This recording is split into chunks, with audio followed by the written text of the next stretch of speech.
Hello বন্ধুরা, সকাল সকাল ঘুরতে বেরিয়েছি আমি আর আমার মেয়ে। অনেক দিন পরে ঘুরতে বেরিয়েছি। সকাল সকাল ঘুরলে স্বাস্থ্যের জন্য অনেকটাই ভালো, কিন্তু কাজের জন্য সময় পাওয়া যায় না। আর দেখো লজ্জাপতি পাতা দেখে একটু খেলা করে নিলাম। তারপরে দেখো সামনে একটা কুকুর ছিল, তাকে ডাকার লগে লগেই এইভাবে ছুটে এসেছিলো যে অনেক দিন থেকে আমাকে চিন পরিচয় আছে, ওইভাবে আদর করে দিয়েছিলাম। তাই ওই দেখো, তারপরে ফুলগুলি দেখো কি সুন্দর গাছে ফুটছিল, ঠাকুর দেওয়ার জন্য নিয়ে আসলাম। আর ঠাকুর দেওয়া কমপ্লিট হয়ে গেছে, সব কাজকর্ম করা কমপ্লিট হয়ে গেছে। তারপরে ঠাকুর দিয়ে ম্যাগি আর চা খাবো। আমি আর মেয়ে চা খাওয়া দাওয়া কমপ্লিট হয়ে গেছে। তারপরে গাছে দেখো কুমড়ের ডুগা আর কচুর শাক কেটে ধুয়ে পরিষ্কার করে নিলাম। আর কচুগুলি সিদ্ধ করে নিব,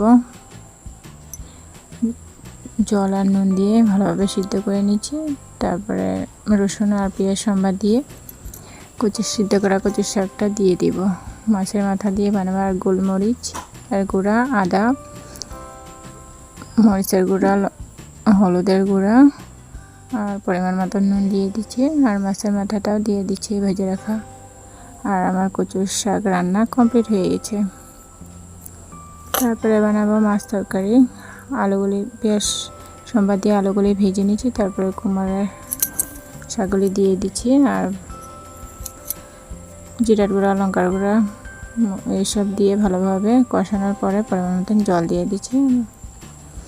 তারপর দুপুরের খাওয়া দাওয়া ছিল কচুর শাক, মাছের মাথা দিয়ে কচুর শাক, কুমড়োর ডুগা দিয়ে আলু দিয়ে মাছের তরকারি আসলো দুপুরের খাওয়া দাওয়া। আর কার কার কচুর শাক ফেভারিট অবশ্যই কমেন্ট করে জানায়, আমার কিন্তু ভীষণই ফেভারিট। তারপর খাওয়া দাওয়ার পরে দেখো অনেক জোরে বৃষ্টি পড়ছিল,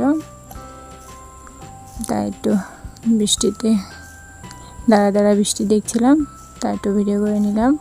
দেখো বৃষ্টিতে ড্রামটুম ফুল হয়ে গেছে। তারপরে সন্ধ্যাবেলা চা খেয়েছি, বিস্কুট দিয়ে চা। ভিডিওটি ভালো লাগলে লাইক, কমেন্ট আর শেয়ার করে দিও। আজকের জন্য টাটা।